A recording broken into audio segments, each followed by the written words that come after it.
السلام علیکم ورحمۃ اللہ وبرکاتہ۔ اللہ رکھا اس وقت زمیندار کے سامنے فریاد کر رہا تھا کہ میری بھینسیں چھوڑ دیں، وہ جانور ہیں، ان کا کوئی قصور نہیں۔ لیکن ذمہ دار نے اس کی ایک نہیں سنی اور کہا، تمہاری بھینسوں نے میرے کھیتوں میں گھس کر میری فصل برباد کر دی ہے، اب انہیں کسی صورت آزاد نہیں کروں گا۔ اللہ رکھا رو رہا تھا، اس کے قیمتی جانور ذمہ دار کے قبضے میں تھے۔ ذمہ دار نے اللہ رکھے کو بھی قید کر لیا، لیکن اگلے ہی دن ذمہ دار جب کھیتوں میں آیا تو یہ دیکھ کر اس کے ہوش اڑ گئے کہ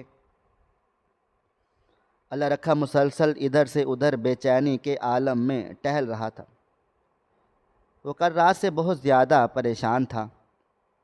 اس کی پریشانی کی وجہ انتہائی سادہ سی تھی، اور اس وقت وہ اپنے علاقے کے ذمہ دار سے بات کرنے کے لیے اس کی حویلی کے باہر بنی اتاق کے پاس ٹہل رہا تھا۔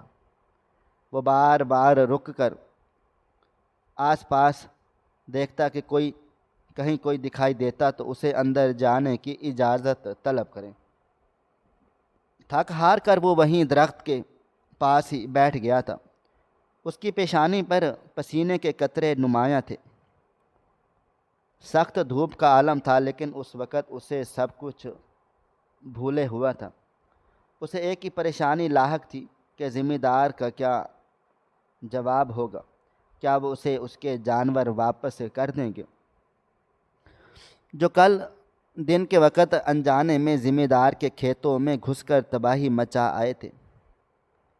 اس میں اللہ رکھا کا کوئی بھی قصور نہ تھا۔ جانور تو جانور ہوتا ہے، اسے کیا معلوم ہے کہ کس کی زمینوں میں جا کر تباہی مچا رہا ہے۔ وہ جب بپھر جاتا ہے تو پھر کسی کے قابو میں نہیں آتا۔ یہی سب کچھ اللہ رکھا کے ساتھ ہوا تھا۔ اس کی جانور اس کے قابو سے نکل کر کھیتوں میں جا گھسے، اور یہ کھیت جب اسے پتہ چلا کہ ذمہ دار کے ہیں تو وہ انہیں وہیں چھوڑ کر ڈر کر اپنے گھر میں آ کر بیٹھ گیا تھا۔ خوف سے اس کا حال برا تھا، وہ کپ کپا رہا تھا اور آنکھوں سے مسلسل آنسو جاری تھے۔ جو جانور اس نے انتہائی محنت سے حاصل کیے تھے، انہیں کھیتوں نے تباہی مچا ڈالی تھی۔ اب ان کا مستقبل کیا ہوگا، یہی سوچ سوچ کر وہ پوری رات نہ سو پایا تھا۔ کروٹوں پر کروٹیں بدلتا رہا۔ وہ کیسے سو سکتا تھا؟ اس کی آمدنی کا سارا دار و مدار انہی جانوروں پر تھا۔ اب اگر وہ جانور بھی اسے نہ ملے تو وہ اپنی بیوی بچوں کا خیال کیسے رکھے گا؟ انہیں کیا کھلائے پلائے گا؟ ان کے اخراجات کیسے پورے کرے گا؟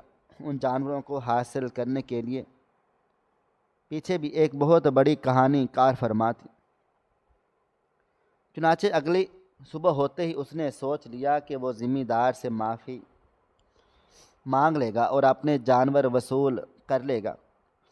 اسے اپنی درد بھری کہانی سنائے گا تو پھر وہ ضرور اسے اس کے جانور واپس کر دیں گے۔ وہ اپنی سوچوں سے نکلا تو سامنے اس کی نظر پڑی، اور کیا دیکھتا کہ ذمہ دار اپنے ملازموں کے ساتھ تاک کی طرف جا رہا ہے، یہاں تک کہ وہ فوراً دوڑ کر ان کے پاس جا پہنچا، ان کے قدموں میں گر گیا، ہاتھ جوڑ دیے اور کہنے لگا کہ آپ مجھے معاف کر دیں۔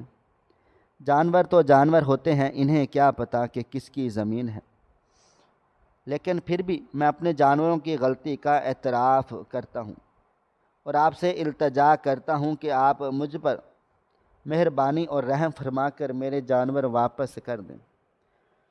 یہی میری زندگی کا دار و مدار ہے، اس پر میری زندگی ساری کمائی کا انحصار ہے۔ ذمہ دار نے اپنے خاص ملازم کی طرف دیکھا اور کہنے لگا، یہ کیا ماجرا ہے؟ مطلب یہ آدمی کیوں صبح ہی صبح میرا راستہ روک رہا ہے اور منحوسیت پھیلا رہا ہے؟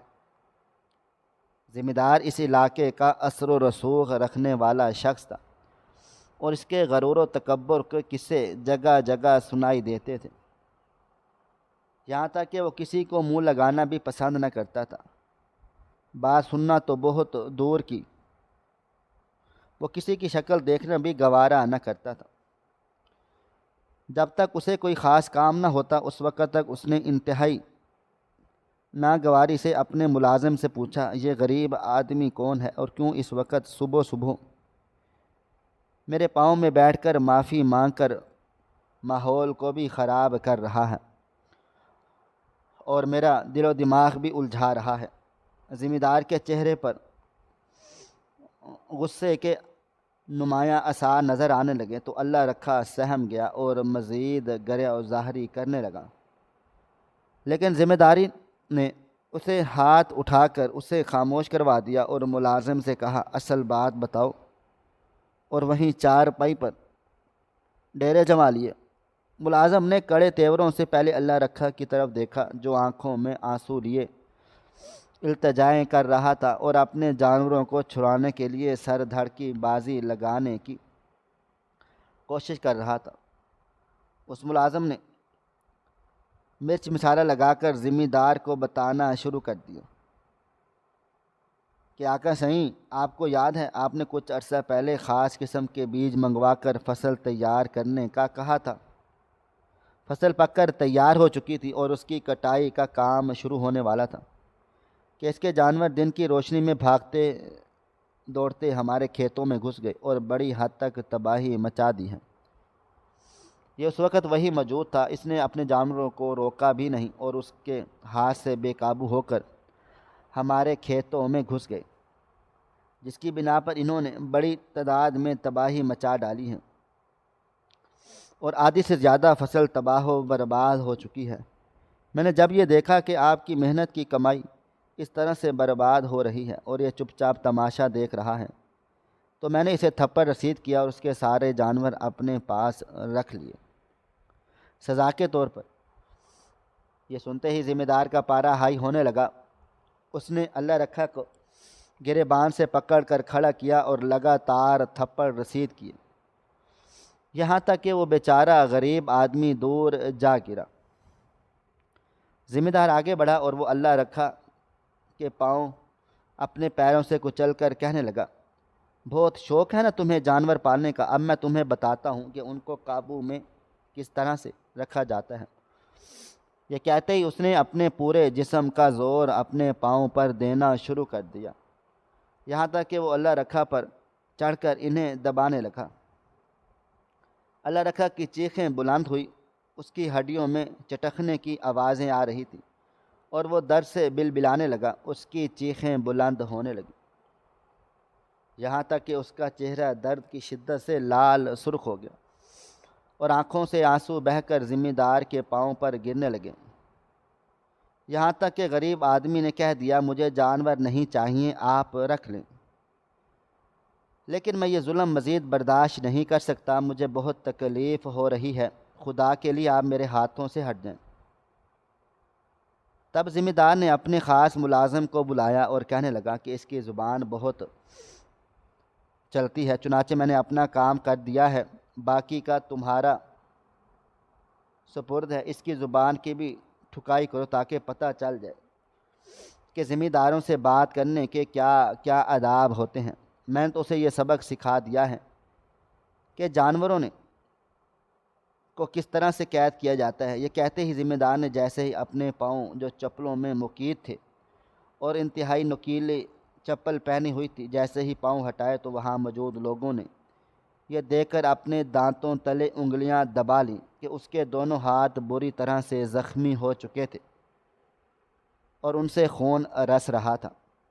یہی نہیں، ذمہ دار نے اپنے پیر ہٹاتے ہوئے ایک زوردار ٹھڈا اس غریب اللہ رکھے کو اس قدر زور سے مارا کہ وہ سر کے بل دور جا گرا، یہاں تک کہ اس کا سر پھٹ گیا اور اس کے سر سے خون نکلنے لگا۔ ذمہ دار انتہائی کروفر سے ہنستے ہوئے وہاں سے جانے لگا، ساتھ اپنے ملازم کو ہدایت کی کہ اس کی زبان کو درست کرنے کا کام اب تم لوگوں کا ہے، چنانچہ میں نے باقی کے معاملات کو دیکھنے جا رہا ہوں۔ صبح ہی صبح اس اللہ رکھے نے میرے سر کو چکرا کر رکھ دیا ہے، اب اسے مزہ آئے گا کہ اسے اس کی کیے کی سزا مل گئی ہے۔ یہ کہتے ہی وہ اپنے دوسرے ملازموں کے ساتھ وہاں سے چلا گیا۔ اور اپنے خاص ملازم کو جو ہدایت کی تھی وہ اس پر عمل کرنے لگا۔ اس نے یہ دیکھتے ہوئے بھی اللہ رکھا کہ دونوں ہاتھوں سے خون رس رہا تھا، وہ چھل چکے تھے، زخمی ہو گئے تھے، اور ساتھ ہی ساتھ اس کے سر سے بھی خون جاری تھا۔ تب بھی اسے رحم نہ آیا۔ اس نے اس کو بالوں سے کھینچ کر کھڑا کیا، اپنے پاس کھڑے دوسرے شخص کو اشارہ کیا۔ اس دوسرے شخص نے اس کے دونوں ہاتھوں اور پیروں کو باندھا، اسے کرسی پر بٹھایا اور اس کے بعد جو حرکت کی، اگر کوئی نازک دل انسان دیکھتا تو وہیں بے ہوش ہو جاتا۔ شاید ان کے دل پتھر ہو چکے تھے اور انہیں غریبوں کے درد کا کوئی علم نہ تھا۔ علم ہوتے ہوئے بھی وہ جس طرح سے نظر انداز کر رہے تھے وہ حیران کن تھا۔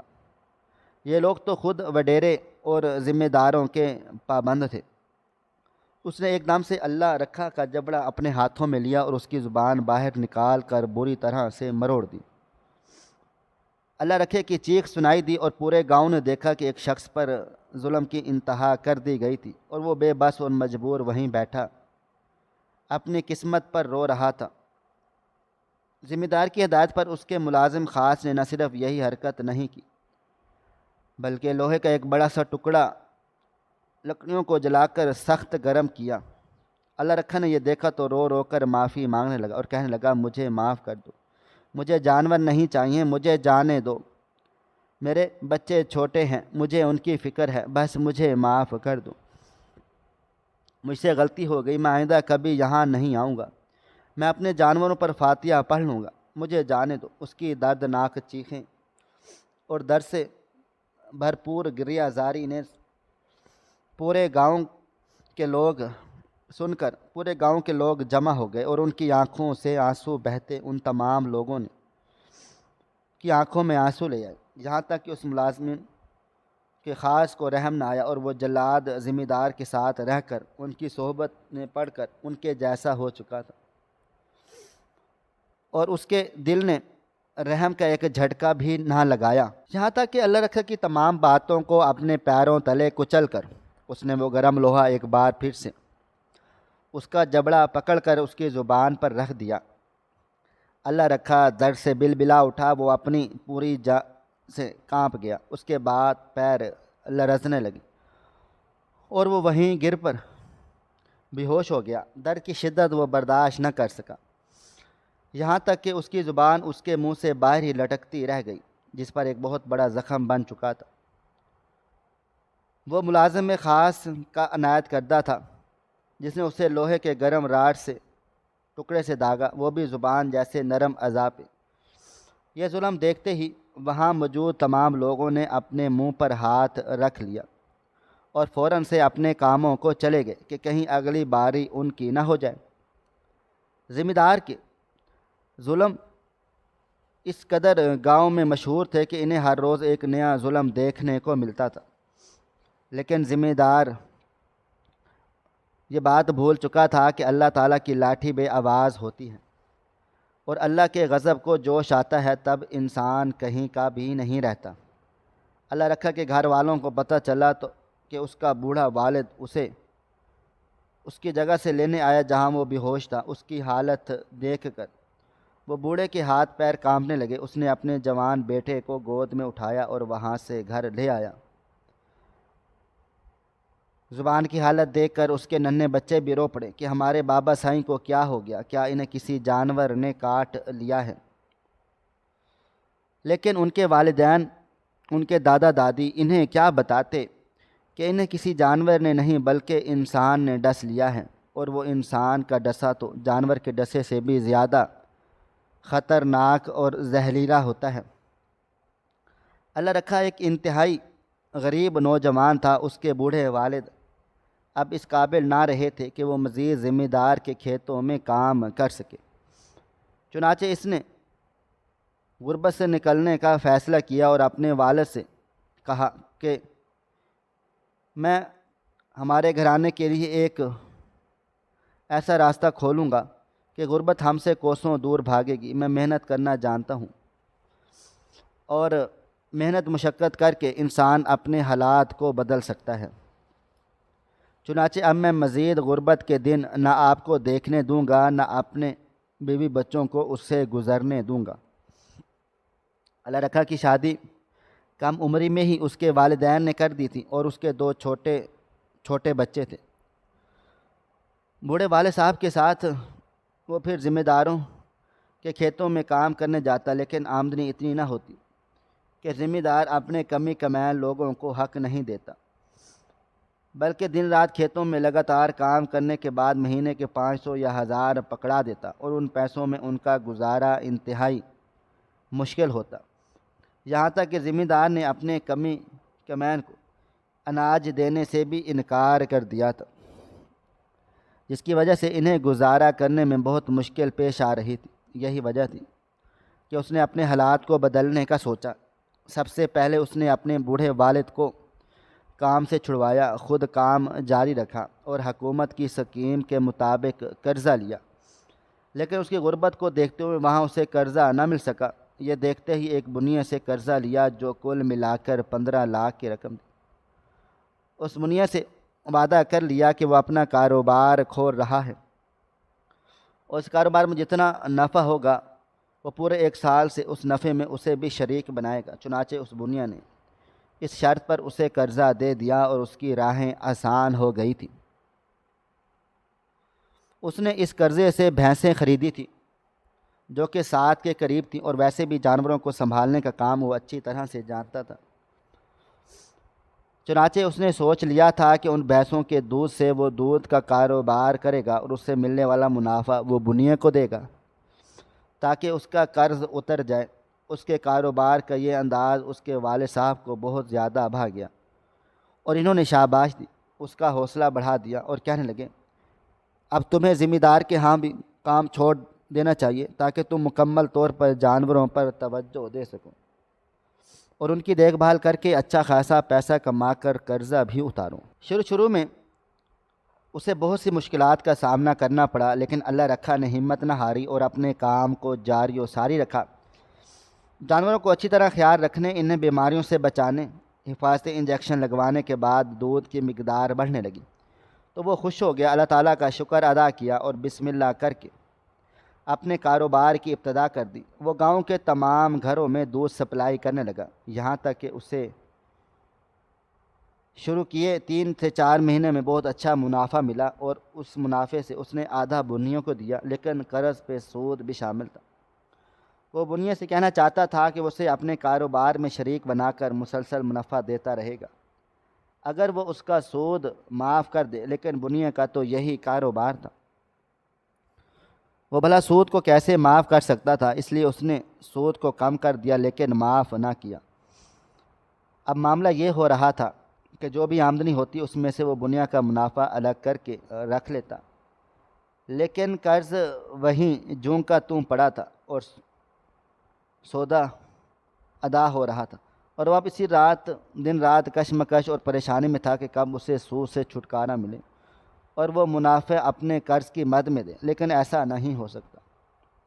پچھلے 2 دنوں سے اسی پریشانی میں مبتلا تھا کہ وہ اپنی بھینسوں کو چرانے لے گیا، اور آج بھی وہ یہی سوچ رہا تھا کہ کس طرح بنیے کو اپنے قرض کے لیے آمادہ کر لے کہ وہ اس کا سود معاف کر دے تو قرض جلد ادا کر دے گا۔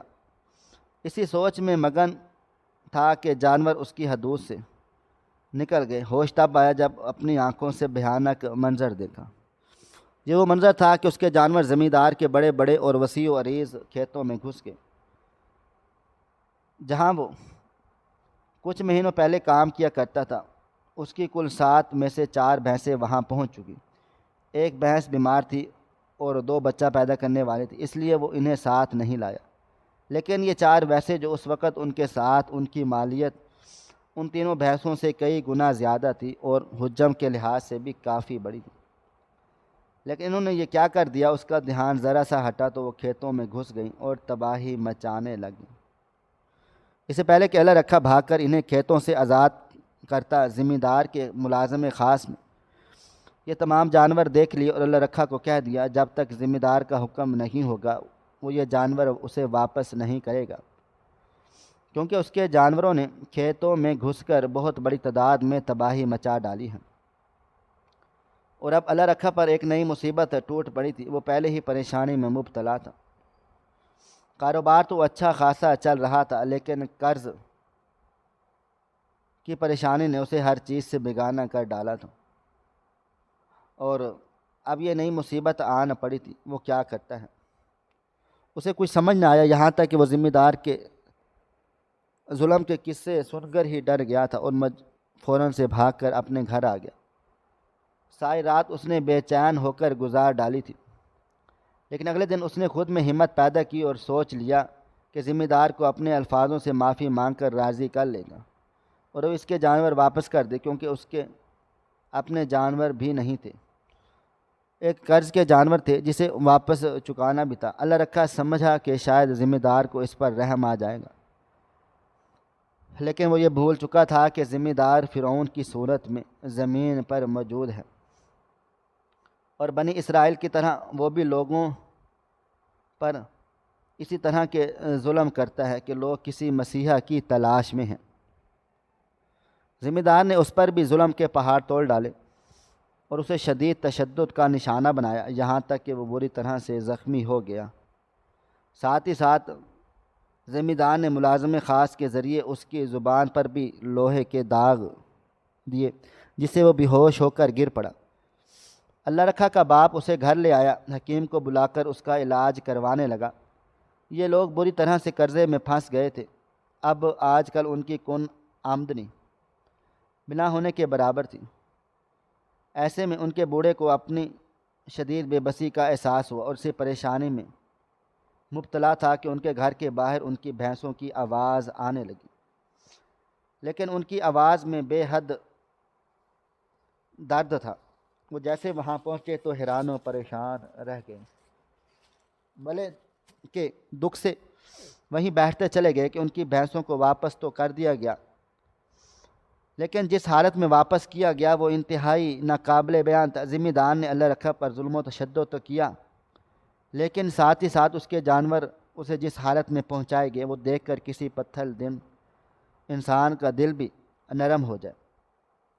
لیکن یہ کس قسم کا انسان تھا جس نے تشدد پر اکتفا نہ کیا اور اللہ رکھا کے جانوروں کو بھی شدید قسم کا نقصان پہنچا دیا۔ اس کے چاروں بھینسوں کے آگے کے پاؤں کٹے ہوئے تھے، ان سے بے حد خون نکل رہا تھا، یہاں تک کہ وہ غصے سے بپھر گئی تھیں اور ادھر سے ادھر اپنا سر ٹکرا رہی تھی۔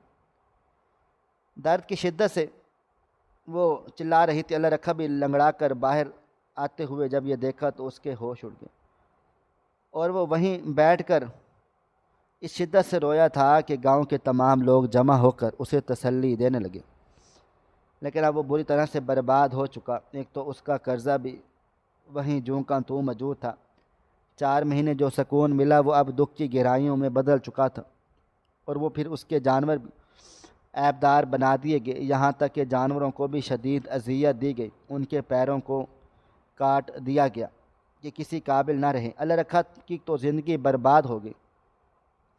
وہ زاروں قطار روتا رہا، اپنے جانوروں کی طرف دیکھ کر، اپنے دل پر ہاتھ رکھ کر آسمان کی طرف دیکھ کر کہنے لگا، یا اللہ تو گواہ رہنا، یا اللہ تو گواہ رہنا، میرا اور میرے جانوروں کا کوئی قصور نہیں تھا، بلکہ اس ظالم انسان نے ہم کے ساتھ یہ سلوک کیا ہے۔ اللہ تعالیٰ تو اس سے حساب ضرور لینا۔ وہ روتے ہوئے اللہ سے حساب طلب کرنے کی دعا کرتے ہی اپنے گھر میں آ گیا۔ دوسری طرف ذمہ دار اپنے تمام کاموں سے فارغ ہونے کے بعد جب ملازم سے اس نے کہا کہ وہ ایسے ہی فصل دکھائی جائے جہاں اس کے غریب شخص کی بھینسیں آ گئیں، تو انہوں نے حامی بھر لی اور جلدی سے زمیندار کو لے کر کھیتوں میں پہنچ گئی۔ ساتھ بتانے لگے کہ آقا سائیں، کھیتوں کو زیادہ نقصان نہیں پہنچا، بس ایک طرف سے فصل کی 2 قطاروں کو نقصان پہنچا ہے۔ یہ کہتے ہی جیسے فصل کے قریب پہنچے تو یہ دیکھ کر ذمہ دار کے پیروں تلے سے زمین نکل گئی کہ اس کی فصل کو تو بھینسوں نے تو برباد کیا ہی کیا تھا، جبکہ اصل میں کیڑے بھی لگ گئے تھے۔ جو فصل کل تک بچی ہوئی تھی وہ آج پوری کی پوری اور بری طرح سے برباد ہو چکی تھی۔ ذمہ دار نے سوچا تھا کہ اس بار اس نے اعلیٰ نسل کے اعلیٰ معیار کے بیج منگوائے ہیں تو وہ اچھی خاصی فصل تیار کر کے لے جائے گا، لیکن یہ سب کچھ اس کے الٹ ہو گیا۔ اس کی فصل تباہ و برباد ہو کر رہ گئی۔ فصل میں جگہ جگہ کیڑے پڑ گئے اور اس کی فصل اگتی تو کیا ہر جگہ کھیت میں ہی بھوسا نظر آنے لگا۔ کل تک جو فصل لہرا رہی تھی، کٹائی کے لیے تیار تھی، آج وہی فصل اپنی انتہائی بری اور خوفناک حالت میں موجود تھی۔ یہ دیکھتے ہی ذمہ دار بری طرح سے اپنے ملازموں پر چلانے لگا، کہنے لگا کہ میری محنت کی کمائی کے بیجوں سے اگائے جانے والی فصل ہے اور تم لوگوں نے اس کا کیا حال کر دیا ہے۔ یہاں تک کہ اس نے آگے بڑھ کر اپنے ملازم خاص کی پٹائی کرنا شروع کر دی، اس پر تشدد کرنے لگا، اس کا سر پھاڑ دیا۔ صرف وہی فصل نہیں بلکہ آس پاس موجود تمام فصلوں کی تباہ و برباد ہوگی۔ وہ ذمہ دار کی ملکیت تھی، اسے اپنی آنکھوں پر یقین نہ آ رہا تھا۔ یہ سب قسمت نے اس کے ساتھ کیا کھیل کھیلا، وہ برباد ہو چکا۔ اپنی اسی بربادی کا غم اپنے ملازموں پر نکالنا شروع کر دیا اور بری طرح ان پر تشدد کرنے لگا۔ ابھی وہ اسی طرح غصے سے پاگل ہو رہا تھا کہ ایک ملازم نے ڈرتے ڈرتے اس کے پاس آیا اور کہنے لگا، صاحب جی، بیگم صاحبہ آپ کو بلا رہی ہیں، جلدی چلیں، آپ کا سب سے چھوٹا بیٹا جو 3 سال کا ہے حویلی کی چھت سے گر کر زخمی ہو گیا ہے اور اسے ہسپتال لے کر جایا جا رہا ہے۔ یہ سن کر ذمہ دار کے ہاتھ ہوا میں معلق رہ گئے اور اپنی تباہ شدہ فصل اور ملازموں کو وہیں چھوڑ کر دیوانہ وار اس ملازمہ کے ساتھ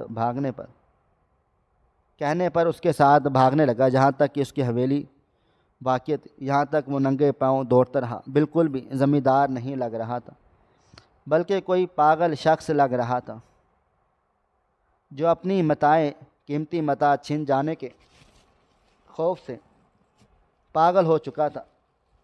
اس نے جیسے ہی وہاں پہنچا، اس کی بیوی رو رو کر اس کے گلے لگ گئی اور کہنے لگی، ہمارے بیٹے کو شدید چوٹ لگ گئی ہے اور اس وقت وہ ہسپتال میں زندگی اور موت کی کشمکش میں ہے۔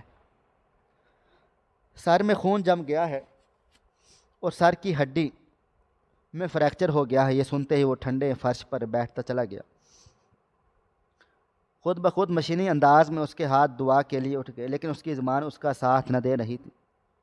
دعا کا کوئی لفظ اس کے منہ سے نہ نکل رہا تھا۔